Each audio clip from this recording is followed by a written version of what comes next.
And good afternoon, ladies and gentlemen. I'm Darren Smith along with Steve Walls, and we are live from inside the press box here at Arrowhead Stadium, where the Kansas City Chiefs will be taking on the Cincinnati Bengals. 3:25 kickoff here on CBS. Steve, we're here week 2.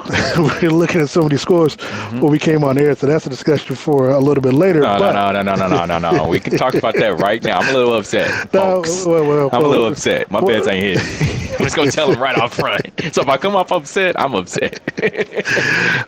We thank you so much for joining us this morning or this afternoon. Steve, the Kansas City Chiefs, they host the Cincinnati Bengals, and what is seems to be, according to a Bengals player, supremacy for the AFC. So I don't know I don't know what he's smoking. I don't know what's legal in Ohio or whatnot, but on that chili. Right. Cincinnati chili. That nasty ass chili. But be that as it may, the Bengals come in 0-1. Chiefs, of course, 1-0, beating the Baltimore Ravens opening night. They've had 10 days rest. Give me your initial thoughts on this matchup between both teams. I mean, let's face it. He has rights to say what he said. I mean, Patrick Mahomes is 1-3, going up against Joe Burrow, and the games that have mattered, the Cincinnati Bengals have won, right? So, I mean, they have rights to say that. However, here Johnny come lately, it's okay for him to say that. But I think when you look at the total aspect of like Patrick Mahomes and then facing they're still the two-time defending champs, or back-to-back defending champs, right? Yeah. So I would tread lightly. It's still early in the season, and we all know that Cincinnati is not a first half of the season team. It takes them a little bit to get going, and then you have a hobble quarterback, some wide receivers that are looking for funds. I know we'll get into that, but I would kind of tread lightly. See, the only problem with that though, Steve, is that you start off slow. Other teams, especially those that are in your division, you look at Pittsburgh and how they, dog walked the Atlanta Falcons last week with 6 field goals. You don't have the luxury of starting off slow when other teams are performing at a higher level. I agree. However, it's still the Cincinnati Bengals. They still have one of the best receiving cores in all of football. They're not healthy. One of them's out for the day. I understand that, but it's still like going into the remaining parts of the season when other teams are falling off. It seems like they hit their stride. Speaking of wide receivers, the Kansas City Chiefs are without and will be without Hollywood Brown. Looks as though for the remainder of the regular season, his availability come preseason, we'll have to see how that unfolds. But Steve, earlier this week, during the Chiefs pressers, we got a chance to hear from the Chiefs trainer or head trainer Rick Burkholder. Do we have something on that? Mm-hmm. All right, let's go ahead and introduce it. As far as Hollywood. Rick Burkholder talked about, Hollywood Brown. Of course, he's been pronounced out for the season. Yeah. So at least regular season. So everyone was kind of surprised by this. Because he had been practicing most of the week, all week, and then. Yeah, and for them to say, oh, he's doing good, he's being able to be, ramped up to finally potentially play today. Yeah. And then come on, what was that, Thursday, where they said that, he's not going to play. Let's hear from Rick Burkholder, and we also have Coach Andy Reid as well. As far as Hollywood goes, he was hurt on August the 10th, and he had an injury that we've seen before. It was reduced, not surgically reduced, but reduced in Jacksonville. And the protocol is that you look at that again in a week to make sure it's still in place, and it was. And then he was doing great in rehab. He was having no pain. We were discussing return to play opportunities, but we had one last check of another image to do at 3 weeks from 4 weeks from the injury, 3 weeks from the last MRI, and it looked like the bone had moved. So we consulted with 3 or 4 physicians in the country and then sent him out to Vail to a specialist. And everybody involved felt like it was a little too risky for him to play without having this operated on. So he's been fixed, or he'll be fixed on Monday in Vail, Colorado, and then we'll go from there. There's obviously no timelines because we don't know yet. Thank you. Thank you. All right. Really, Hollywood's the only injured player that I'd mentioned. Everybody else practiced today and did a nice job with it. And listen, our thoughts and prayers are with Hollywood. He's a great kid, boy, I'll tell you. And nobody wanted to do this more than he did. So our hearts go out to him. But he'll get himself back and ready to go down the road here whenever that time is. We don't know exactly how long that'll be, but it does take a pretty extended amount of time to take place. Do you see any realistic scenario where Hollywood could come back and play for you this season? Yeah, you know, Adam, the reason we say it is everybody's a little different. And this thing, there are not a lot of these that we have information on. So we just gotta write it out and see how long it takes. It's not going to be weeks, more like months, and so we'll see where that takes us in this process. But that's the information we have. But we're just going to have to hold tight on that. See, when you hear that from Andy Reid, I mean, what's your first inclination? Because I know a lot of fans, when they heard it, were upset at the time because, one, you're ramping them up, and then all of a sudden, right before you make the announcement, you're talking about he's got to have a potentially season-ending surgery where he's going to be out the regular season. I mean, when you listen to what Rick Burkholder had to say, I mean, they, like you said, ramped him up, but they thought that the bone was going to be put back in, it was going to go back on its own without surgery. Well, it looked like it was headed in that direction. He must have done something. And I'm just, if a bone's going back, it's going to go back and in the right direction unless you do something to it to where it just won't. Otherwise, I don't feel like you're going to be able to see. I'm no doctor, but I don't feel like you're going to be able to see that. But you should be able to see that ahead of time. Yeah. One of the things that, as I've mentioned this week to a lot of Chiefs fans, is that the Chiefs have already been, went through the rest of the preseason along with the first game without Hollywood Brown. So it's not like they have to really make any big adjustments in their game plan. Granted, they would have preferred to obviously have them, but since you've already had essentially 3 weeks without him, in your game plan, and I know what you do in preseason, but then again, they wasn't planning for him to play in the Baltimore opening game, so you can potentially, you can always bring somebody else in, another wide receiver, or bring someone up from the practice squad. I was going to ask you, what do you do? Because if you're game planning for him to come back at some point, right? I feel like what they have is kind of the game plan they have currently was for a temporary fix, right? And knowing that, all right, well, we got through these first couple of games, maybe 3 or 4 games, and then he comes back, week 5, and we're hitting our stride. But now it's like you already know, so do you go and look at your practice squad, or do you look within, or do you go outside? Here's the thing. Honestly, they've already made the move because that's why you brought Juju back. That was Juju was the insurance card for. You know how I love Juju. No. I'm saying speed wise, I get that, but you still have you basically got 2 route runners in what you got with Rashee Rice along with Juju. But I'm saying, that was the initial Band-Aid fix. For Hollywood was bringing Juju back in because you had somebody that already knew the playbook, more or less that knew the playbook that could just fit right in right away. Now, granted, where I would see where you're missing with the speed, you hope that someone like McCole Hardman would kind of step up, given the opportunity that he will probably receive, with the reps and stuff in place of. But of course, also Justin Watson will get a lot. We'll see a lot more action as well. So look. It's definitely not anything like DEFCON 9 or anything like that, or DEFCON 5. I think the Chiefs will be fine. I think the Chiefs will be fine, without his absence, because again, they've already played and practiced and stuff without him. And granted, I know you were trying to ramp him up, but because he hadn't seen any live action outside of the first drive, you kind of don't want to sound malicious, but you kind of move on without him. Yeah, but I feel like you still are. Here's my thing on it, and I know it's a day late and a dollar short, but when you think about the choice between the Chiefs had to make this choice between Juju and MVS, to me, because they could have done what they did with MVS and just written off the $10 million that MVS was going to make last year, and just kept Juju around and paid him what he was looking for. I feel like they could have done that. Why not? If he's a better wide receiver, because here's the problem: Juju was going through injuries last year. And so he wasn't. I mean, look, the injuries that he had up there, he wasn't going to be a good fit, or in Kansas City last year during that time. Now here's the thing: you could have. I mean, if we go by what you said, one, you're cutting them, but you're still dealing with cap hit. You know what I'm saying? And so again, hindsight being 2020. I mean, we saw what the end result was. You still got Super Bowl. We'll take that out of out of the equation. But again, if Juju wasn't, because see, Juju almost failed his physical in New England. So I mean, because he had bone spurs and stuff. That was the reason why.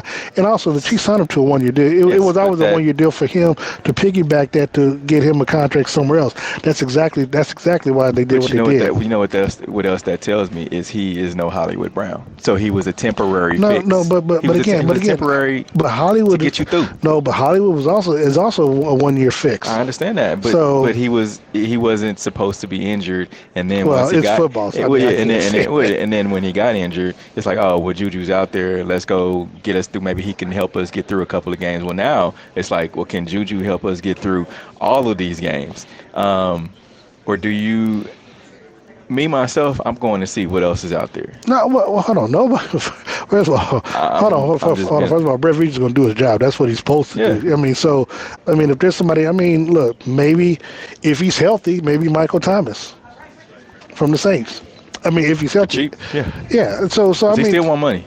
Well, they still can't guard Mike. But you again, in all seriousness, you want someone of a stature, and I don't think he's a speedster, but he was at one time one of the best players, one of the best wide receivers in the league, and was a former AP offensive player of the year. So again, it's possible, but we'll have to see what happens in today's game and see how they play. Because you got to remember, Andy said that they're fine with where they're at, but that's coach speak. But also Brett Veach doing his job. We'll also look and see what's out there. So much of a smokescreen. And to answer your question, Corey, I think Kelsey will score today. We'll talk about that here in a little bit. Got worse than me when it comes to these bets now. Trying to get in them last minute parlays, huh? Yeah, I see. But again, we're here live inside the press box at Arrowhead Stadium, 3:25 kickoff. Kansas City Chiefs hosting the Cincinnati Bengals. Last time these two teams played was last year on New Year's Eve. Joe Burrow was injured, so didn't play in that game. He is 3-1. It's funny. It's amazing how people hate. People say, well, quarterback wins or wins on quarterback stats, but they use that when it suits their argument. Like Burrow is 3-1 against Mahomes, so whatever. I was reading something. Burrow has only has finished 2 seasons since he's been in the NFL. Yeah. To me, I feel like that's a problem. Well, it's a problem, but a lot of people. And he's still injured no. To me. Hold on. A lot of people say because he beat Mahomes 2021 AFC Championship game that makes him the second. I'm just saying. I don't makes think him what? That makes him the second best quarterback in the league. I don't say that, but that's where a lot of behind who? Mahomes. Oh, okay. So he's not number 2. Okay, who's number 2 for you? Lamar Jackson. Oh, okay. I mean, you got 2 MVPs. Right. I mean, does a little something. Okay. I mean, that kind of stuff matters still. But be that as it may, we're looking at this game. Yeah. There was a lot of talk this week. Obviously, we mentioned earlier Jamar Chase with his comments about how he feels like they are the top team in the AFC. They just have to play like it. But also, one of the defensive backs made comments this week as it relates to Xavier Worthy, talking about if you just put hands on him, you kind of slow down the speed and stuff like that. So I did get footage of him as he was walking in today, and I was thinking to myself, man, you're going to have you're going to have a long afternoon today, because you know that the Chiefs are going to attack him somehow, some way, but with that matchup. But when you look at it from the standpoint of the Chiefs offensively versus the Bengals defensively, how does that, especially when it comes to the wide receivers, how does that matchup look to you? Well, I mean, I feel like if I'm going off my sample size from last week, the Chiefs right now offensively are unguardable. They're able to stretch the field. You asked about what Kelsey scored. You still have Travis Kelce, and he didn't even do much last week because he didn't have to. You still have Rashee Rice, who's now found his way, and I feel like he's wide receiver 1. No, he is now. Yeah, he is now. So no Hollywood. And then you have a backfield who. And Isaiah Pacheco, and then Samaje Perine, who's a legit veteran, who who played some good football even when he was in Denver, right? So I think when you look at the Chiefs offense as a whole, this Bengals defense, I don't feel like they're not the Cleveland Browns, they're not the Dallas Cowboys. I feel like the Chiefs will be fine offensively today. One of the things to look out for is, as you mentioned, Joe Burrow seems to still kind of favor his wrist some, and he didn't have any touchdown. I don't think he had any touchdown passes in the game last week in their loss to the New England Patriots, which again was kind of surprising, and how they played. And it's funny you bring that up. I know they mentioned a lot about it. It was something on like social media where he was trying to pick up the Gatorade bottle, and it was like looked like it was real heavy. You know as well as I do. And Joe Burrow was asked about this week, about his continual movement of his wrist. He said, well, you do that after you come back from an injury. Well, you took it away last year. Yeah, but most guys don't do that in game. Yeah. Right? Like, because if you're doing that in game, that means it's affecting you some kind of way. Well, more so Or the you're thinking defense. about The it. defense is going to attack it. I mean, Yeah. if you're Chris Jones or someone today, you're going to swipe it. You're going to swipe at his wrist. Yeah. Every time that you're back there and trying to get that ball. But it makes me feel like he's worrying about it. Because he's constantly moving his wrist, and in game, I just don't. If you're at home and you're trying to work on it to make sure it's not stiffened up, I don't feel like that's a problem. But if you're in game, you're on a bench, you're worried about it. So I feel like he's still laboring it a little bit. One of the matches that I'm looking forward to is to see the Bengals wide receivers going up against, the cadre, the cachet that we have of group of defenders on our side, on the Chiefs side. And, I'm looking forward to the matchup between he and our guy Trent McDuffie. Yeah. That's going to be good. But also, the question is going to be who's going to be able to step up in T. Higgins' place. I mean, you've got Jermaine Burton, a rookie wide receiver, but you also, I can't think of Andre Osavis or whoever. I mean, Trent. I mean, so there's got to be another wide receiver outside of Jamar Chase that's going to be able to, hopefully for them, make some plays for him. Yeah. If you look at just how they played last week, I mean, they didn't play. They didn't have a great day offensively. I mean, you talked about Joe Burrow not having any touchdowns thrown. I mean, They really Jamar missed, Chase. I'm sorry, and they really missed not having Joe Mixon back because they didn't want to pay him. Of course. And you got stuck with Zach Moss. Of course, and I saw Joe Mixon ball out last week again in Houston. So I think when you don't have a guy like that, and then you got two guys in T. Higgins who, if I'm T. Higgins, if I have a headache, I'm like, nah, I'm good today. Well, y'all go ahead. And he's I out want my today, I money. believe, still. Yeah, so unless he's 100% healthy, I wouldn't expect him to play. Where some guys, that come hell or high water, they're going out there injury with some kind of, because guys during the NFL season are always battling some kind of injury every week. And so, but that's the guys who aren't looking for a contract. So I'm gonna see whether or not we're on the same page now. Just overall, and we'll get back to Exeter. But overall, is there one matchup that you're looking forward to watching today that you plan on keying on? Jamar Chase, Trent McDuffie. Not what I thought you. Well, I figured you'd probably say that. I'm looking forward to Orlando Brown Jr. and who he's going up against. Yeah. I don't know if Chris Jones ends up on that side or Carl Lofton, something like that. So that's the matchup that I'm looking forward to because I want to see how he handles himself. Yeah, I mean I like that one too. I think George Karlaftis will get the best of him. I really do. I mean Orlando Brown, still Orlando Brown. I get it, but I know a lot of people in Chiefs Kingdom are probably, kind of chomping out the bits at that because I mean. Here's the thing. We saw how well the Chiefs defense played 10 days ago, and we saw what the Patriots defense did against, Cincinnati in that offensive line. If the Chiefs don't have anything that resembles what the Patriots did, if not better, that's a problem that we're going to talk about post-game. No, I think this Chiefs defense, it gives them a lot of wiggle room just by how they played last week. Yeah. Right. I mean, they had a lot of success, especially Chris Jones. It seems like he started where he left off. And I mean, the interesting thing when you look at their offense, literally outside of T. Higgins, you just have Jamar Chase. Look, I'm gonna give Zach Moss some respect, because he's a starting NFL. But I mean, seriously, Now, granted, the very first time they played Cincinnati with Jamar Chase. He beat them for like 266 and 3 touchdowns. I think that's not happening here. That was in Cincinnati as well. He had over 100 yards in the first half. Because I remember I looked at you and said, if they don't do something at halftime to double him, take him away, and they still did. It still didn't happen. But so we looked at who else do you think steps up in place of T. Higgins or just overall on that offense today? I mean, you don't have anybody that caliber. I mean, it's still.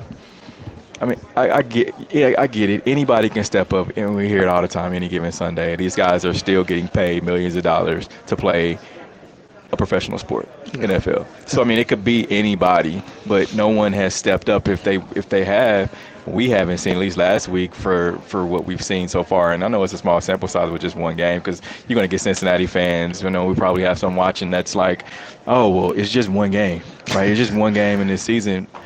One game can tell you a lot. Well, here's the thing. If the Chiefs win this game, they're up 2-0 on the AFC North, and the Bengals fall to 0-2. Now, depending on what happens in the Baltimore-Vegas game, and I think Baltimore's winning, so they're probably split 1-1. You know, and I see Cleveland is winning as well, so it could be one.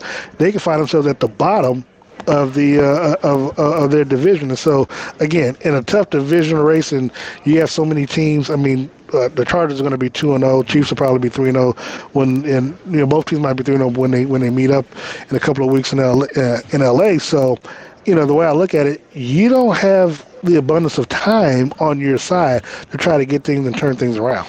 And I do want to, and I completely forgot that they have one of my good friends, Mike Gesicki. I talked to him a bunch while he was with Miami. Yeah, and I totally forgot that he was with. He's second string. That was just crazy. I know, but he's a little longer in the tooth, right? He's been in the league a long time, so to me, this offense has to go out there and show something this week. Speaking about offense, I want to ask you, and we'll circle to Kansas City now, because I know people are like, how about the Bengals? Well, try to give them at least some semblance of credibility in this match, because it really should be a blowout today. But be that as it may, what did you take away from the Chiefs' offense, from opening night, and what more would you like to see? Because on my end, I like to see them stretch the field a little bit more, which they didn't. We talked about it when we kind of gave them a grade. I didn't think they really utilized their weapons enough, especially the speed of Xavier Worthy. So for me, I like to see them stretch the field, and I think they will, just because of some of the comments that were made this week. I know. Andy might not play up to it, but they are petty, and so the Chiefs are petty when it comes to trying to make a statement. So I'm hoping that they do that, but just do it with a little bit more regularity, because one of the things that Pat and them said that they wanted to do was make plays down the field. I'm not saying it's got to be every drive or something like that, but you do want to keep the defense honest to where you don't be like Cleveland last week that just do all short passes. Well, they'll give you everything underneath all day long. So I like to see them try to mix things up and just keep the Bengals on the heels. Yeah, I mean, I agree. Stretch the field. I think last week, or I know for sure last week, that they took what the offense or the defense was giving them, right? And I think they were just – Patrick did just enough to win. Like, they didn't go over and overextend themselves like we used to see them do, try to do too much with the first game of the season. But I think we're talking about Rashee Rice, wide receiver one now. I feel like we saw him do that in spurts in training camp and in preseason, catch the ball a little bit further down the field. They're going to work him down at the field as well. And you mentioned McCole Hartman. I mean, we still have Sky Moore, who can be thrown in there. I mean, he's an option if he's able to gain the trust of Patrick Mahomes. And Xavier Worthy, they'll take their shots, but you don't – if you're taking what the defense is giving you, I mean, if they're going to play deep, then what do? You run the ball. You throw the ball the underneath routes, Travis Kelce, things like that. You don't have to go out there and force anything. I mean, that's what we talked about years past. Of the team was trying, why are you forcing the ball down the field? MVS, why are you forcing the ball to him? He's not going to catch the ball. I mean, we talked about that a lot last year. And if the Chiefs have learned one thing, you don't have to force anything. Agreed. Defensively for the Kansas City Chiefs, again, they did well last week. I think Jones had a sack and a half, I think, in last week's game. One thing, and I want to ask you this: how do you feel like the linebackers played? Because one of the things that I don't want to see, and we saw this, I want to say it was 2018, maybe going in. Yeah, I think it was 2018 where we saw a lot of the linebackers have to get out in coverage and cover, right? And it was linebackers that shouldn't have been out in coverage. And I don't feel like Nick Bolton should be out trying to cover Well, anybody. I feel like you was going to go straight there. I mean, that's not his forte. So I don't want to see Nick Bolton out trying to cover somebody. I just don't want to see that. And I just want to see if you feel the same way.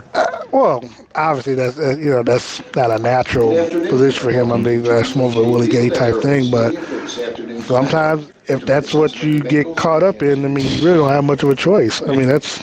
It doesn't end well to me. Oh, it doesn't end well, but it's still football. I mean, you still got to make the play. I mean, not to say that he didn't, but in relation to, I mean. I thought they played well for the most part. I mean, both he and Leo Chenal had 7 tackles in the ball game. I would have preferred where your safeties, i.e. Jalen Watson and Justin Reed are making, leading the team in tackles, because that means that, they're getting past the linebackers and the D-line or whatever. So, I mean, I would like to see, I mean, I don't know, I guess I'd like to see more plays, if possible, in the backfield. But again, the team that, but it's also dealing with the team that you face. I mean, opening night, Lamar Jackson, I mean, they had a healthy dose of Jackson and Isaiah Likely more so than they did Derrick Henry. Now, this time around, if I'm Cincinnati, I'm trying to run the football a little bit more, because you need to keep Mahomes on the sideline as long as humanly possible. I mean, and obviously, if for them to win, I think they have to have a big game from Zach Moss, and Zach Moss tearing the Kansas City Chiefs defense up. I don't see that happening. But for them to win, no. We talk about it each and every week. The opposing team always goes away from their run game, even if it's working. I mean, we saw that in the final games of the season last year. We saw that opening night last week with Lamar Jackson. And I feel like we'll see that today. They're going to go away from their run game. Reason being is these quarterbacks come into Arrowhead or on the road at home, and they want to showcase their arms and showcase what they can do compared to Patrick Mahomes. Ego is a thing, and that normally works in Kansas City's favor, because you're taking them out of their game plan, which I totally, I get. We'll probably see that next week when we're, in Atlanta or whatever. So, Kirk? No way.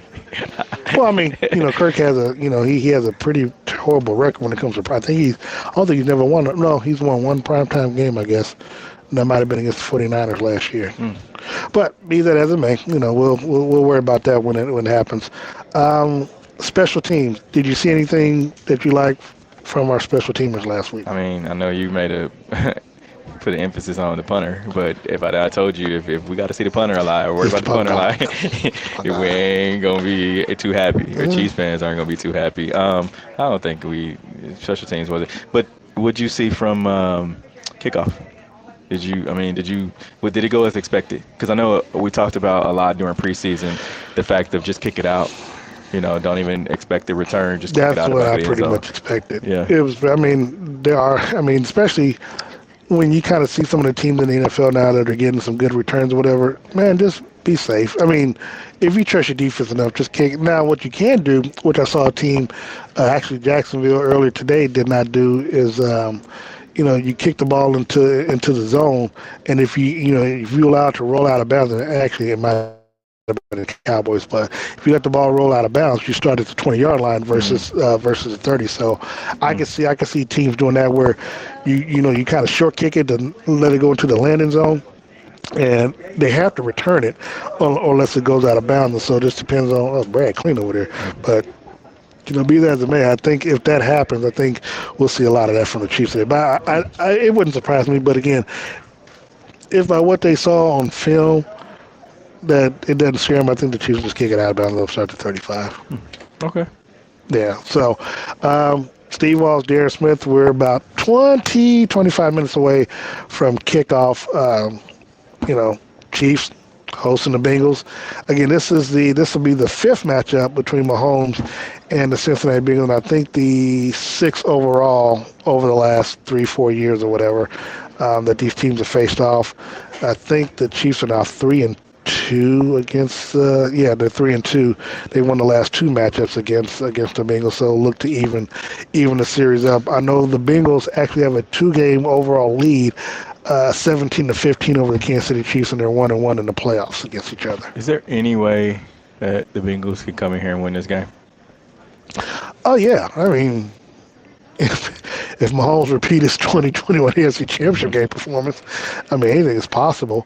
But I just honestly, and all jokes aside, I just don't think they have the same type of horses and players that they had last time. Because again, offensively, when they faced Kansas City, they had T. Higgins out there. They had Tyler Boyd out there. Mm-hmm. They had Joe Mixon out there. So you had a cadre, kind of like we look at with the Chiefs offensively. You had weapons that you could just boom, boom, boom, boom, boom, hand off to or whatever. And Burrow was the type of quarterback who didn't need a lot of time to just get the ball out there. Right. And he was one that didn't really hold on to the football like Grant. He got sacked a lot, but that was because of the porous offensive line. But to their credit, they had got Orlando Brown for last year, and he was sacked, but not to the extent that he was in previous years. So, yeah, I mean they can come in and beat Kansas City if Kansas City doesn't do their job, But I just don't see that because I don't think they have the level of talent overall at the skill positions to beat Kansas City today. Okay, yeah, I want to know that because I see a lot of back and forth on social media of just folks that are like, that's still Joe Burrow, that's still Jamar Chase. But football still comes down to execution. Exactly, and I just think that kind of like what you said, they don't have the same team and they don't have the same caliber of team of what they had when they were able to,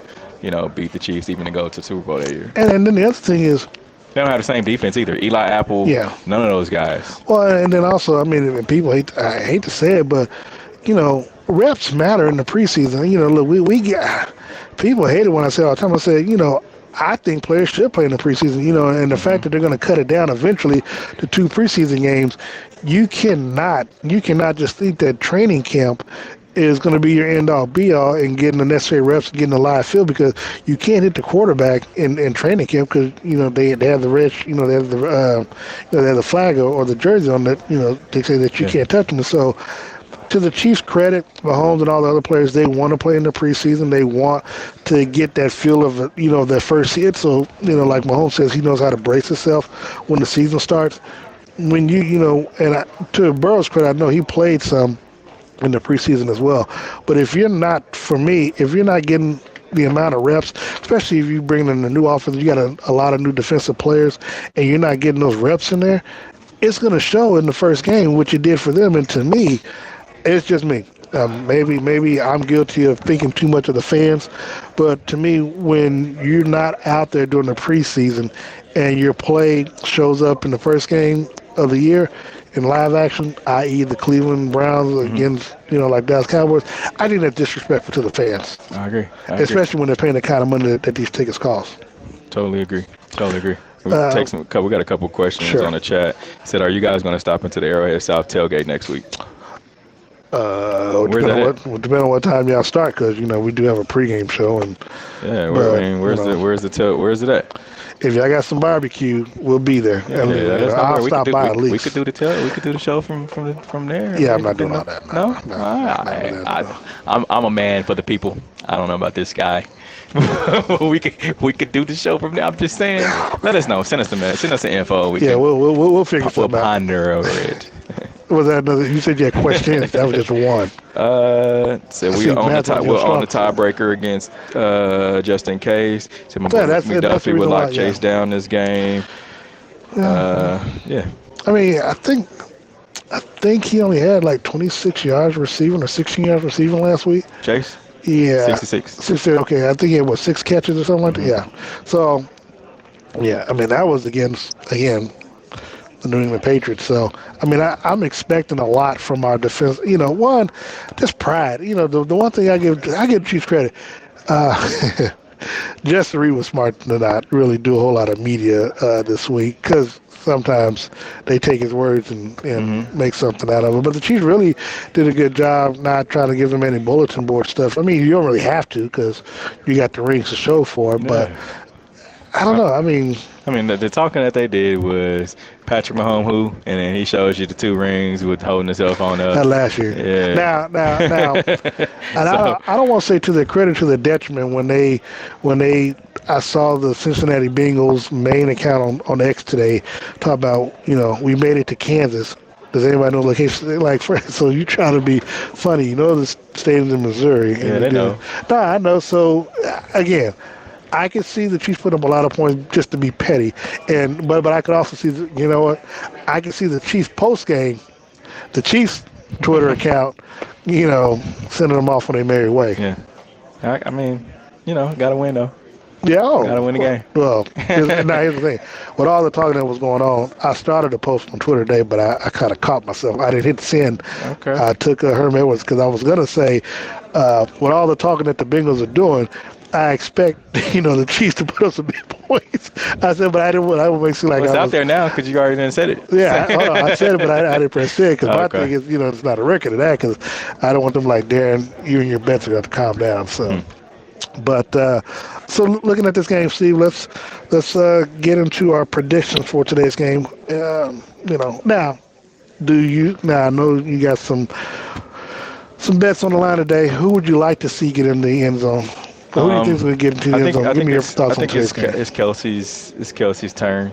I mean, if you just look at the Bengals defense, hey, we talked about it during the Red Hour show last Monday. It's who are you going to double team if you have to choose someone? Well, you have to choose Kelsey. However, the Chiefs have given them a reason to look at. You got to know the side of the field that Xavier Worthy's on. You got to know where Rashee Rice is. And within all those scoring plays, you also had Juju Smith-Schuster on the field for all of them.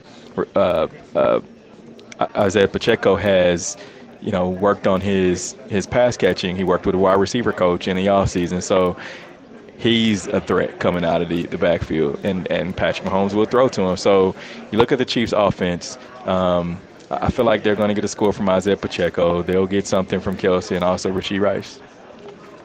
Interesting. So what's your score for today's game? Oh, man. Still NFL, I think I know Chiefs don't really like to blow teams out, which is really troublesome for me. I said 24-17. Huh?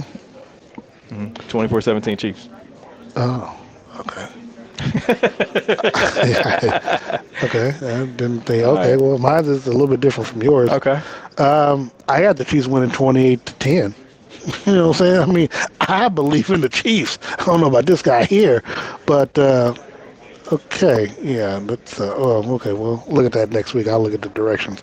But I got the Chiefs winning 28-10. I think we get to see the Chiefs offensively make some strong plays.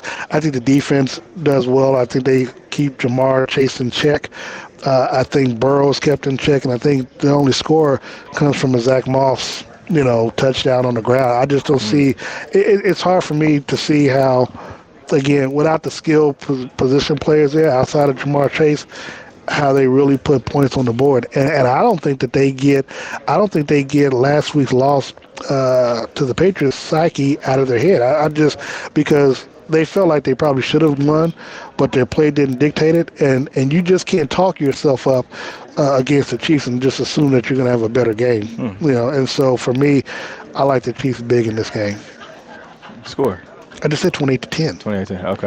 Okay. I mean, you said Chiefs big in this game. Like that's a 40-point. No.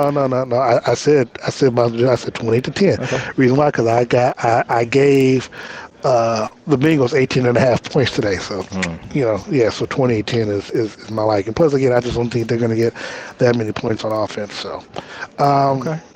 Before we get out of here, so next week we'll have our first regular season road game pregame show live from Mercedes-Benz Stadium in Atlanta, Georgia. This is one off my bucket list. Well, off my bucket list, but off the 32 stadium. Yeah, mine too. Because I was at the Super Bowl, but wasn't inside the stadium that day. Was in the media workroom. So, yeah, this will be our first time there. and then of course we're in LA the following week. But your early thoughts on next week, because the Chiefs will be there for Sunday Night Football taking on the Falcons. This game is Atlanta is always that city where you know the Chiefs fans travel well. There's a lot of Chiefs fans that live in Atlanta. It's kind of similar to Dallas. It's one of those games, man, and I'm excited for Atlanta. Well, I'm looking forward to it. Again, this is a takeover game. We're going to see a lot of Chiefs fans down there. This is Mahomes' first regular season game in Atlanta. He did play in the preseason the year he won the MVP back in 2018. But this is his first regular season game, so I'm definitely interested to see how this unfolds. And the thing is, because it's Sunday Night Football, the stadium is different basketball, but the stars are going to be out in that game. Oh, yeah. ATL, shawty. It's going to be out. So I'm definitely looking forward to. We'll get there. I'm going to get there early enough because I think I'm only staying a mile from the stadium, but I'm going to get there early enough to set our stuff up, and then we'll find a spot where we're going to do our pregame show. But I do want us to go out there and mingle with the folks. So we'll mingle with everyone probably about up until 90 minutes before the game, because an hour before the game we have to do our show. So their tailgate is at Morris Brown College. Yeah. Okay. Morris Brown. I didn't know what they're doing on Saturday though, because Saturday, you figure out what they're going to be doing. But anyway. I'll be in my room reading our playbook. Just lying to the people. Anyway, Steve, go ahead and take your sponsors, man. I appreciate Dilly's Only Grocer for taking care of me, man, each and every week. Make sure you go out there and check them out. And as always, I want to thank Todd White and Todd's Taylor and Clothier Suits. Getting me ready for today's game. I also want to thank G.E.H.A Barbecue as well. Oh, look. Guess what I just found out. So Gates is going to be debuting in October, burning and macaroni and cheese. Yeah. And of course they got the chicken links, so make sure you stop by one of the 5 You know who told him about that, right? Told him about what? The mac and cheese and who's that? I'm just gonna, I put a little bug in there. I put a little bug in there, man. If you want to pat the back, we got you. So yeah, y'all go check it out. All right, so I want to thank you all so very much. Now we'll be back post game, win or lose, preferably win. Steve and I will bring you the post-game press conference with Patrick Mahomes and Andy Reid and whoever else is at the podium, along with locker room interviews and stuff that we'll post later on in the evening. Follow us on social media at Steve Walls KC, at Darren Smith NFL on both Facebook, Twitter, as well as YouTube and Instagram. So follow us, because I want to see who you guys are. We see all you guys who watch us every week, but I just want to, put a face with a name. Yeah, be sure, you hit us up while we're all in Atlanta on next weekend and LA the week after. So for Steve Walls. Oh, one more thing. Tomorrow you can catch us right back here online, social media, Twitter, Instagram, Facebook Live, YouTube as well. The Red Hour. That's myself, Darren Smith, Uncle Sean Tyler, and also DJ Q will be, broadcasting for an hour and talking all things Chiefs. We'll talk about this game. We'll also talk about the next week's game, Atlanta, and we're live 6:30 to 7:30, and that's every Monday night, so right back here online. And we'll talk about the heartbreaking loss of Steve's bet slips. Probably will be talking about that. Well, thank you so very much for joining us today. We'll see you post game. Darren Smith, Steve Walls, this is the pregame cheat sheet. Go Chiefs.